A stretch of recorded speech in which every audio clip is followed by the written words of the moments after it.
Regarde bien la carte du monde, celle que tu as toujours connue. Maintenant, écoute ça. Elle est scientifiquement complètement fausse. Et pire encore, elle a été conçue pour influencer ta manière de penser. Aujourd'hui, tu vas découvrir une vérité que presque personne n'ose expliquer.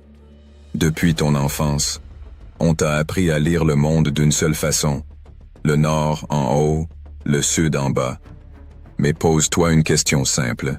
Qui a décidé que le nord devait être en haut? Spoiler, ce n'est pas une règle scientifique. C'est un choix. Une carte n'est jamais neutre. Elle reflète une vision du monde, une idéologie, un pouvoir, une hiérarchie.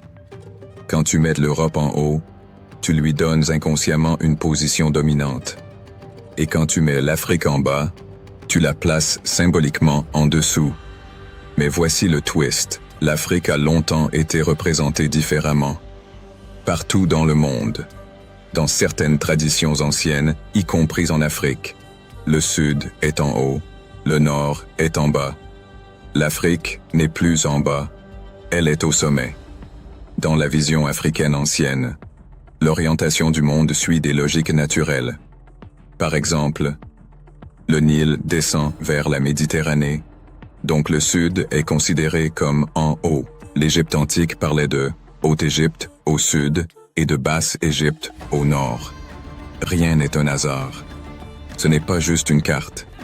C'est un changement de perception mentale. Haut correspond au pouvoir.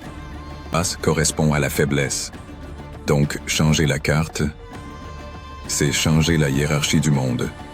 Les cartes influencent la géopolitique, l'économie, l'identité des peuples.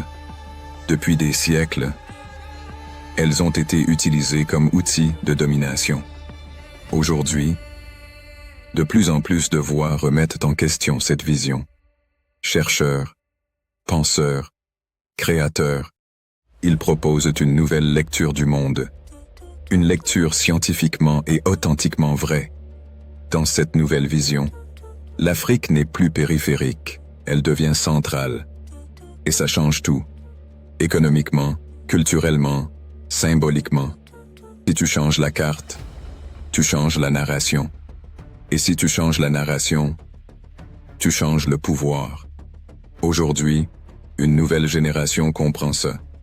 Elle ne veut plus subir une vision imposée. Elle veut redéfinir ses repères géographiques, culturels, mentaux. Imagine un monde où l'Afrique est au centre, les repères sont redéfinis, les mentalités évoluent. Ce monde commence déjà à émerger. La carte du monde n'est pas qu'un dessin, c'est un outil de pouvoir. Et aujourd'hui, tu viens de découvrir que ce pouvoir peut être redéfini. Si tu veux comprendre les vérités cachées, les systèmes invisibles et le futur réel de l'Afrique, alors abonne-toi maintenant à Maison Bantu, parce qu'ici, on te montre le monde tel qu'il est scientifiquement et authentiquement. Et on te montre le monde tel qu'il est en train de devenir ici et ailleurs.